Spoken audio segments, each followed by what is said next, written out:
Look who I'm here with. Liddy Daydal, Fight Connect TV, and I am at Dublin Combat Academy with professional Muay Thai fighter Craig Coakley. What's up, peeps? What's up, Liz? First interview back. Yeah, in a while, hasn't it? It's been a while, yeah. Well, it's been a few months since I even saw you. Yeah, it's been a few months since I've seen anybody. I know. Well, first things first, we're back. Obviously, the gym opened yesterday. Coronavirus, we're out of lockdown. How does it feel to be back? Really, really good. Been busy. So I've been kind of keeping busy at home as well. Been doing PTs out the back, but it's not the same. You know, it starts raining, you get soaked outside. So it's good to get the gym back. Absolutely. Obviously keeping busy, but I mean, like we were saying when I just came in, that it's just not the same. No. The fitness is just levels are low, right? Everyone's fat as fuck at the minute after eating shitloads. So.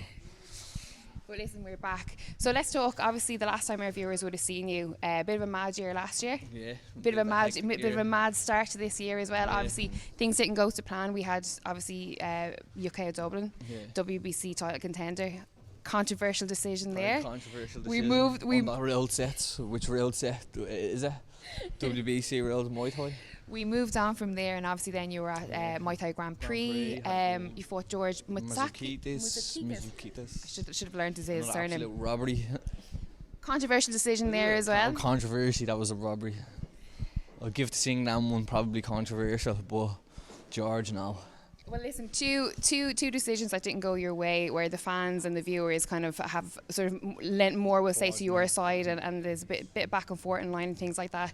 So this year, obviously, I imagine it was like a big chance for you to kind of right the two wrongs. I think 4 fights lined up. I had a big year planned. I had the Mazukitas fight, Brian Totty, Panicus, and then probably by the end of the year, I think I was going to fight on Victory Promotions.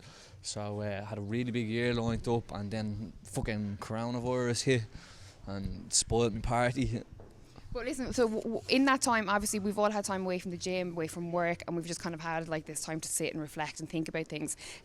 Has this time made you look at things differently or want to chase different things? The hunger, to get the hunger back, you know what I mean? That was probably the longest break I've had since I started. 3 months, like I'm still training, but nowhere near to the extent that I've been trying. So kind of get me the hunger to want to train more again, do you know what I mean? So I've always been hungry, I'd always trying hard, but that little want, you know what I mean? Get me that want back.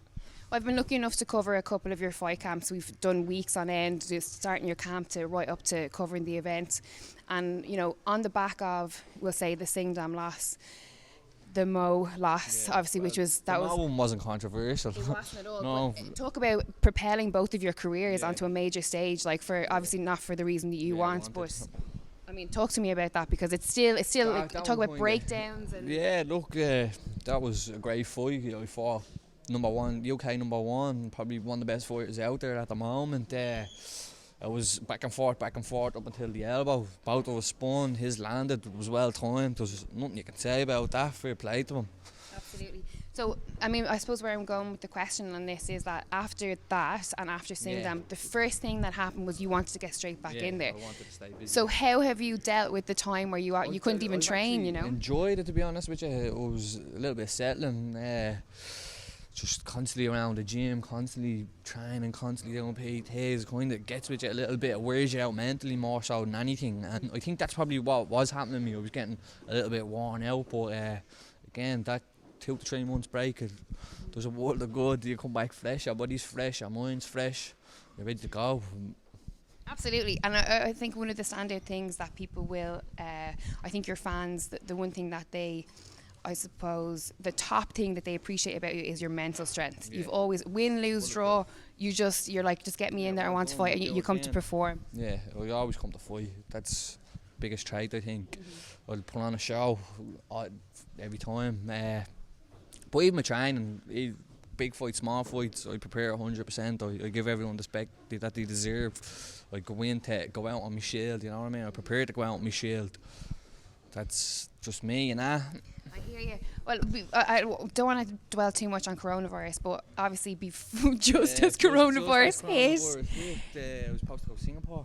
You were Singapore, won championship. Obviously, you were going to go over there. You were going to meet the team over there. You were going to train. Yeah, like a little trial. I was going with Warrior Collective with Stuart. he had a thing set up that we were going to try and evolve, and basically it was like a trial run to see if you were good enough to fight for one. And then I think it was the night before it was supposed to fly, it got cancelled. So that was a big hit. That was like a little stab. That was just before my fight as well. So probably in hindsight, it probably was the best thing to happen, because who would have known? I could have travelled over there, came back, got sick on the way back. But You could have been stranded over there. yeah, do you know what I mean? Fucking get home, have the quarantine, go over there and have the quarantine or something. So probably was the best thing to happen, but it was a little bit fucked up as well. Does it, obviously no one wants that to happen, but does it a little bit, you know, give you a sort of not only a quiet confidence but excitement to know that you're, because I mean, well, for one championship, exactly, and that the goal for you, I imagine, is still the same, and that's one championship. It's always going to remain the same. Win, lose or draw, it's always going to remain the same. I want to be known as one of the best fighters to ever do this. You know what I mean? Belts, unfortunately, don't mean a lot if your name is not known at the end of it. You can have all the belts in the world, but people won't know your name. That's not good, you know what I mean? I know people know my name because of my fighting style, so I don't really need belts for all those belt lovers out there. But I mean, that mentality alone, do you think that's why, you know, people sort of respect you, is that you really do want the kind of legacy end of it, as opposed to a gym full of belts? Yeah, I'd say so, yeah. Plus, me style makes happy people. Yeah. Well, people say you're an entertainment fighter, you know what I mean? Someone's getting stopped. Yeah, exactly. Come out the layer all on the line. Yeah. So is there any other developments with one championship? Is it just a matter, is it too soon to know? It's too soon to know.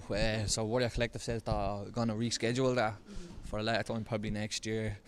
So until that, we'll see. So is Muay Thai still the number one priority? Because I know there was a little rumbling online of MMA. So probably boxing as well. Who knows? You know what I mean? But yeah, Muay Thai is my priority still. It'll always kind of be my priority. But who knows? You never know. Boxing. Get a good offer. Do we think that we would do boxing as well? Would. But I would slap the head off a lot of them boxers. You know what I mean? You're going to get a few call-outs now after this. Let's let them try call me out. We'll see.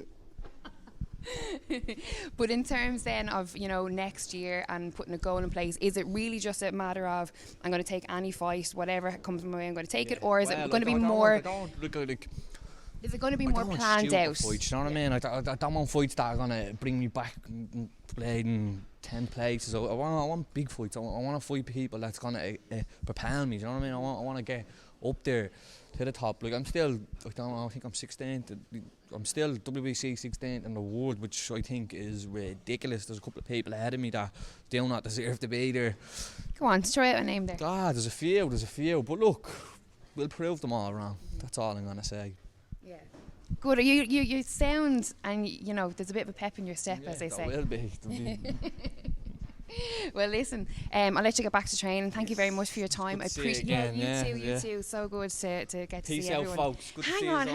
Wait, you're running off. So we look forward to it. Where can everyone get in touch with you if they want to either find out more about Dublin Combat Academy or PTs? Yeah, so if you want to train with me, Coakley, any of the trainers here at Dublin Combat Academy, you can get on to us at the Dublin Combat Academy Instagram, Facebook page, or my personal profile, Craig Coakley IRL, or Craig Coakley on Facebook.